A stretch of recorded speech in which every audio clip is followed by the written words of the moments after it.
is the tragic thing about the pick better men narrative, right? Like, do you think any woman would pick a dodgy man if she could tell he was a dodgy man on sight? Hello, I'm Summer Tothill and I regularly run Q&As with my supporters on Instagram on matters relating to gender equality. So what you're about to watch is 1 week's worth of these, and if you would like to get involved with them yourself, just come and follow me on Instagram at Summer Tothill. While you're here, please stick around and subscribe to my channel and check out the rest of the Ask a Feminist playlist. Men say if they don't get a say in the outcome of a pregnancy, they shouldn't have to pay child support. Yeah, they do say that. They do be saying that in my comments section, especially in videos where I say the person who is pregnant should be the only one who gets a say in the outcome of a pregnancy. And that is because of a little thing called bodily autonomy. And the men who then comment and say, well, if I don't get a say in the pregnancy, I shouldn't have to pay child support, don't seem to understand that they exercised bodily autonomy when they chose to have unprotected sex, and that actually they have the full ability to exercise bodily autonomy by having protected sex and wearing a condom. Men love to say, well, if you didn't want to have that baby or put yourself in the position to have a baby with a man who doesn't want it and will run off, then you should have just closed your legs. They don't ever seem to think about the fact that if they didn't want to be put into a position where they have made someone pregnant, they could have just kept it in their pants. Or indeed, if they must take it out of their pants, use the correct contraceptives that would prevent pregnancy.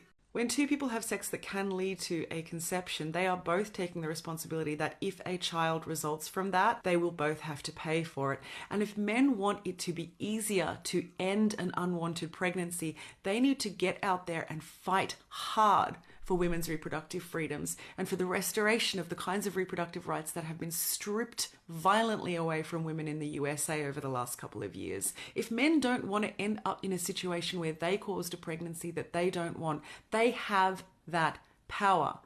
They are not disempowered by child support laws that make sure that the two people who create life are both equally on the hook to support that life. Those child support laws can also work in men's favor when, if they force a woman to carry to term a pregnancy that she doesn't want, and she then turns around and dumps that child on him and walks away, she will have to pay child support too. Men seem to think that they're allowed to get away with irresponsible sex where they didn't consider contraceptives, and get away with not fighting for women's right to end those pregnancies easily if they need to, and get away with not paying for the resulting children of those efforts. Those men don't seem to think that if they don't want to get into any of these situations, they just need to close their legs and keep it in their pants, because that's not how we think about men. We think about men as people who are allowed to merrily wander around sowing their seed, causing any kinds of consequences, and then not having to deal with those consequences. Everybody knows that the potential outcome of sex between two fertile people of the right genitals can result in a pregnancy, and that if you want to make sure that you don't end up in a situation with a pregnancy that you don't want, you have to make every possible effort that you can to use the right contraceptives. And even then, contraceptives can fail, which is why men have to be significantly more vocal and active in the project to secure women full reproductive autonomy and bodily autonomy with regards to ending a pregnancy for any reason. Cis men also need to take much greater responsibility for their part in causing pregnancies. There's an amazing book out there called Ejaculate Responsibly, which is to shift the narrative onto the people who cause the pregnancies, not the people who become pregnant. Because in fact, a person who can ejaculate fertile semen can cause a great deal more pregnancies and birthed children than a person who carries a child for 9 months. These men who say it takes two to tango and I shouldn't have to pay child support for a child I don't want, don't seem to understand that people who can become pregnant, which is largely cis women, sit on the pointy end of a power dynamic and a political system that does not empower them to make full choices reproductively. Why do men think they're providing just by having a job? Well, because they've been told that that's how it works. And look, we've been told that too, and a lot of us will spend a lot of our life believing that that's how it works. A lot of men seem to think that just by having a job that pays some of the bills, they are doing their bit to provide for the family, and also that there isn't really any other way to provide, and that no other contribution that any adult is making to the family is making as much of a contribution as they're making by just having a job. In this day and age, most hetero relationships and most families are not comprised of a full-time working parent and an adult who doesn't work at all. Yes, it is still the case that many women have to take time off when they have a child and they have to rely on their partner to bring in income. But that is also heavily influenced by patriarchal workplace systems that don't pay adequate parental leave, that don't empower both parents to become primary caregivers for some period of time, and that entrench a gendered dynamic in the economy of a household between two people when there are children involved. But also, even when there are children involved, women work. Not very many women on the balance of things are full-time stay-at-home mums for the entire duration of their children's lives. And why do we not consider their unpaid contribution to the household as providing? They could just as easily go out and work. And are these men who complain about providing willing to become a full-time stay-at-home parent or a full-time stay-at-home homemaker? No, because these men's egos are not invested in this idea of them as a provider by reducing the vulnerabilities that their partners and families face. They like it that way.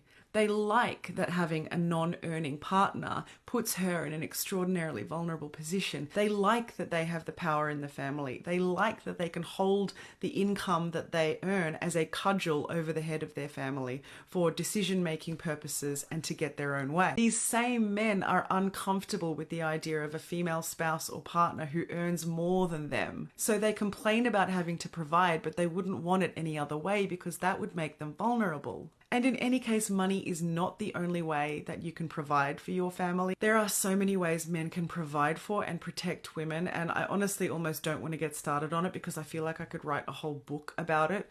But basically, the Cliff's Notes is men don't provide for or protect women. What they do is create a system that entrenches a vulnerability for women that they then get to turn around and pretend that they're protecting us from, but that's just a protection racket. Creating the problem in the first place that women need protection from is a protection racket. It's literally the definition of it. And if they want to provide for the women in their lives, they are so welcome to become full-time unpaid domestic labourers and child carers.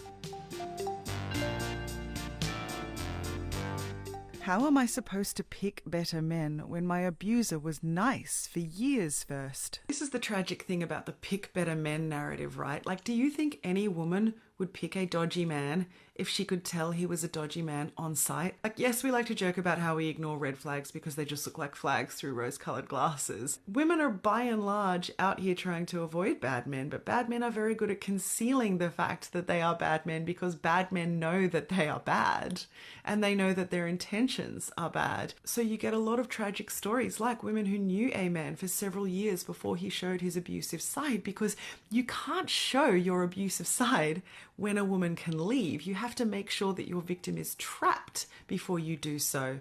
And because we live in a society that is set up with structures that trap women if they get into a marriage and if they become a parent or a primary caregiver, it is easy to trap a woman once you have done the work of getting her into those scenarios. Because of things like the pay gap, because of insufficient parental leave and expensive childcare and women's just general economic disenfranchisement, we are forced into situations where we rely on men who style themselves as our providers, but all they are our captor. And so when they have smoothly manipulated us into a position where we don't actually have our own independence and avenues to leave, then they can do whatever the hell they want to us. But men love to believe that women can just pick better men because they like to believe that they would be able to identify a bad man on sight. But they can't even identify it within themselves. Most cishet men are not out here doing the work of analysing the ways that they have benefited from patriarchy and the ways that they have deployed misogyny in their lives. They are also not taking a long, hard look at their mates, calling out their friends for their abusive or misogynistic or degrading behaviour towards women. They are not trying to implement change in their workplace to make sure that women are not unfairly discriminated against. They are not being the good men that they think they are, but they think that they can recognize a good man on sight. They think that the type of man who would abuse a woman is some sort of inveterate monster who you can tell by looking at him. But we know from the statistics that the men who abuse are often the men who are styled outwardly as the best kind of men. They are our church leaders, our community leaders, our teachers. They are often our elder male family members. But men cannot believe that the men that they hold so important and so sovereign in their minds are also the villains. Because to accept that would be to accept how patriarchy works and how misogyny and women's objectification and exploitation works. And then they would have to accept the many ways that they are culpable and accountable for it. And they can't do that. So babe, you just have to pick better men.